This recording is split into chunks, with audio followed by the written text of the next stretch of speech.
समकाल Satyasparsh news चॅनलमध्ये आपलं सर्वांचं स्वागत. Breaking news. अहिल्यानगर महानगरपालिका वार्ड क्रमांक 7D या क्षणाची मोठी स्फोटक बातमी. आम आदमी पक्षाचे उमेदवार भरत खाकळ यांचा संताप उसळला आहे. विरोधकांना थेट आव्हान देत त्यांनी जोरदार विधान केलं आहे. पाहूया काय म्हणाले ते. ब्युरो रिपोर्ट सिद्धार्थ भिंगारदेवेसह समकाल सत्यस्पर्श न्यूज चॅनल. समकाल सत्यस्पर्श न्यूजमध्ये तुम्हा सगळ्यांचं स्वागत.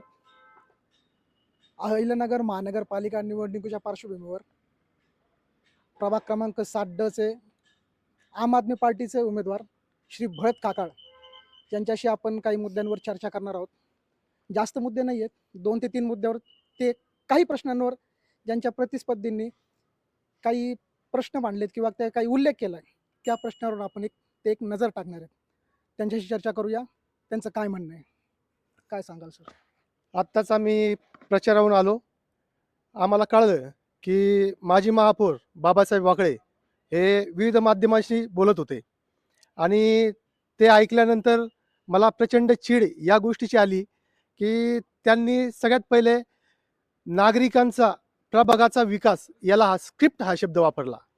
म्हणजे काही जण स्क्रिप्ट घेऊन फिरतात म्हणतात, म्हणजे आपल्याला जनतेने कशासाठी निवडून दिलं आणि आपल्याला जनतेने निवडून दिल्यानंतर आपण विकास करायचा, या गोष्टीला जे ते स्क्रिप्ट म्हणतात, या गोष्टीची खूप मोठी चीड आलेली आहे. त्यांनी काही गोष्टी त्यामध्ये व्हिडिओमध्ये मांडल्या. त्या व्हिडिओ सर्व जनतेने बारकाईने पाहावा. आणि मला एक तर सांगायचं आहे, हे पब्लिक सब जानती आहे. त्याप्रमाणे सर्वांनी जर पाहिलं तर त्यावर त्यांनी काही मुद्दे मांडलेत. ते मुद्दे मांडले म्हणजे त्यांनी सर्वात प्रथम असं म्हटलंय की अमृत कलश योजना म्हणजे 2 फेस योजना पाण्याची ही आणली. तर मला असं वाटतंय 2 फेस योजना जी पाण्याची आहे ती आत्तापर्यंत चालू झालेली नाही आणि ती कोणी आणली हे पण पाहावं. अजून त्यांनी असं म्हटलंय त्यामध्ये बंद पडलेली बस सेवा, ज्यावेळी बंद पडलेली बस सेवा होती त्यावेळेस यांनी ठेकेदाराला कॉन्ट्रॅक्ट दिलं आणि ते दिलं आणि त्यानंतर ते बंद पडलंय आणि आपण पाहतोय की बस कोणी लालपरीमध्ये गेलंय का हे जनतेला सर्व माहीत आहे. त्यानंतर त्यांनी LED लाईट म्हणजे पथदिव्याबद्दल त्यांनी सांगितलं की आम्ही पथदिवे लावले. तर खरंच सांगायचं म्हणजे तुम्हीच एक निवेदन दिलं होतं आणि आपण जर पाहिलं तर कोणत्याही ठिकाणी पथदिवे चालूच नाहीत.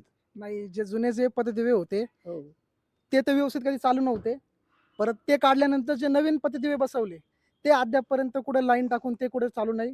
ती आम्हीच बातमी लावली होती. अद्यापपर्यंत त्याचं काम कुठं चालू आहे आणि ते व्यवस्थित चालू पण नाहीये. चालू आहे म्हणतात, फक्त लाईन टाकतात आहे.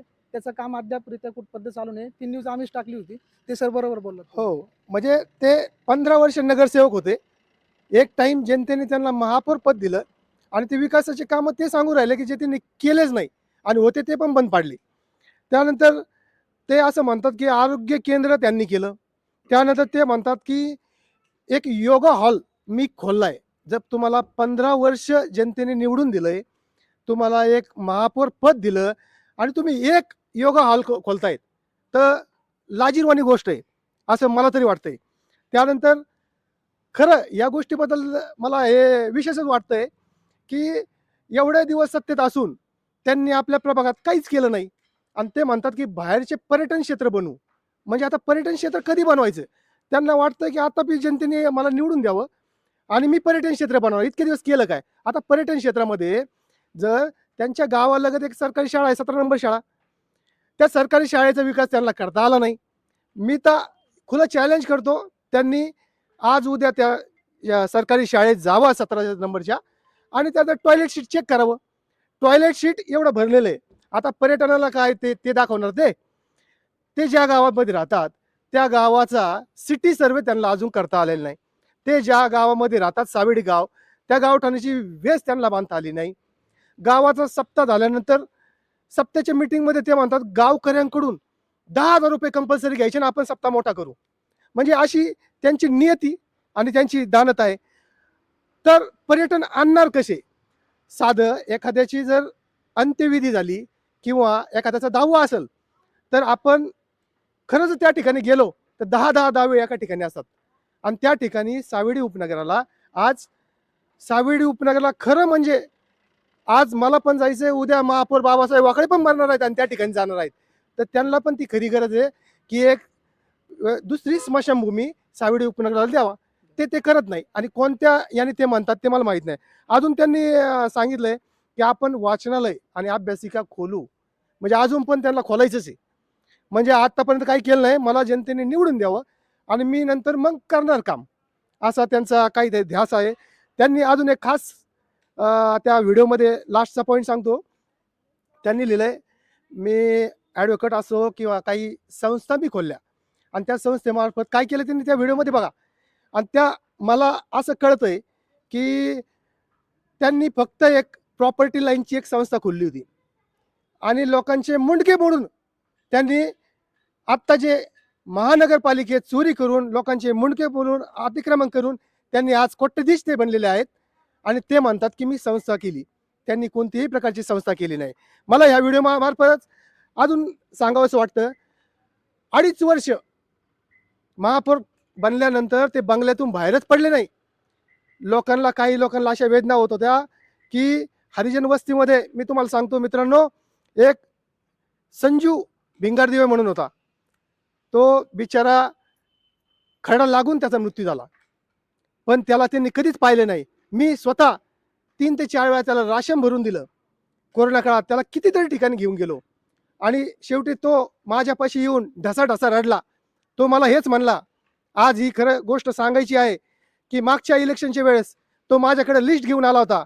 तो म्हणला की मला काहीतरी पाहिजे. मी म्हणलं, भाऊ माझ्याकडे असं देण्यासारखं काही नाही. तो त्या ठिकाणी गेला. जे झालं ते झालं मागचं इलेक्शन, परंतु काही वर्षांनी तो माझ्या पुढे आला आणि म्हणाला की भाऊ तुम्ही योग्य होता, मी तुम्हाला पैसे मागायला आलो होतो आणि मी आज मला गरज पडली तर यांनी 1-2-5 हजार रुपये सुद्धा देऊ शकत नाही, मला मेडिकलला सुद्धा खर्च करू शकत नाही. राशन तर खूप लांबची गोष्ट. तर अशा कोरोना काळात सुद्धा त्यांनी कोणाला मदत केली नाही. शाळेचं मी सांगितलंय, गावठाणाचं पण मी सांगितलंय.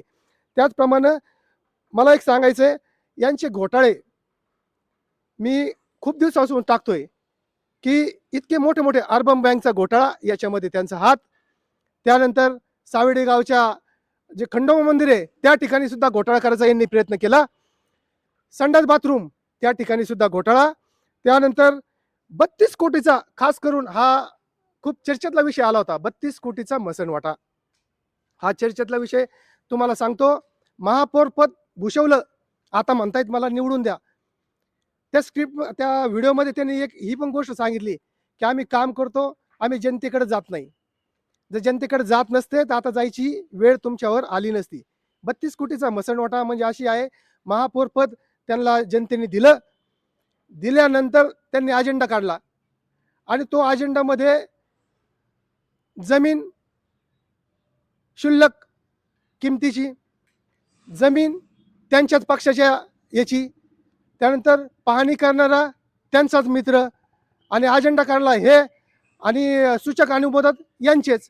म्हणजे जनता एवढी त्यांना समजत नाही असं काहीच नाही. जनतेला सर्व समजतंय. आणि तो 32 कोटीचा मसणवाटा आम आदमी पार्टी, आम्ही निवेदन दिलं, माझ्याकडे ते निवेदन आहे आणि आम्ही तो हाणून पाडला. कारण हा पैसा गोरगरीब जनतेचा आहे. गोरगरीब जनता टॅक्स भरते.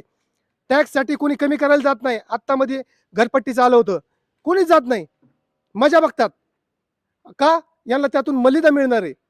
तर अशा गोष्टी ये पब्लिक सब जानती है, सगळ्यांना माहीत आहे आणि 2च दिवसाचा टाईम आहे. त्यामुळे जनतेला पण मला हे सांगायचं आहे, हा व्हिडिओ आवर्जून पहा, सर्व काही गोष्टी करा, परंतु मतदान योग्य माणसाला करा. तर मित्रांनो, हे होते आम आदमी पार्टीचे अध्यक्ष आणि प्रभाग क्रमांक 7चे उमेदवार भरत काकाळ. तर आमच्या चॅनलच्या माध्यमातून पण आम्हाला हेच सांगायचं आहे की नागरिकांनो, सुजाण व्हा. आजचा नागरिक हा पहिल्यासारखा नाही आहे. आजचा मतदार जो आहे तो पहिल्यासारखा राहिलेला नाही आहे. तुम्ही आज एक थोड्याशा पैशांना जर बळी पडताल तर तुम्हाला ते 5 वर्ष भोगावं लागेल. आम्ही कोणत्या पक्षाचा प्रचार करत नाहीत, आम्ही निरपेक्ष आहोत. आमचं चॅनल फक्त आणि फक्त एवढंच काम करतं की जो खरं म्हणतोय किंवा प्रत्येक उमेदवाराचं किंवा कोणीही असो त्याचं म्हणणं काय आहे ते तुमच्यापर्यंत पोहोचवायचं. बाकी मतदार राजा तुम्ही आहात. तोपर्यंत धन्यवाद. सिद्धांत भिंगारदिवे, समकाल 27% न्यूज तर्फे.